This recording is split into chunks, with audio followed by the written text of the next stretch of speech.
तर पहा शिलाई टाकल्यावर काही असं झालं हा कपडा.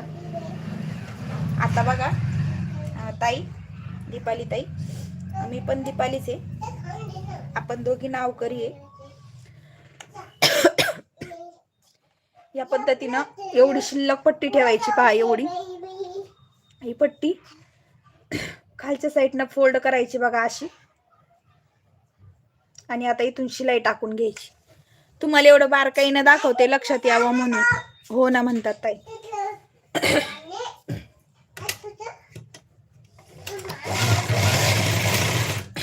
आता अशी पट्टी जोडून घ्यायची व्यवस्थित. आता जसं गळ्याचा आकार आहे तशी पट्टी आपल्याला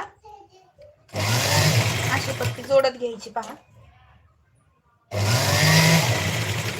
मी एकदम परफेक्ट झालेली आहे पाइपिंग मध्ये.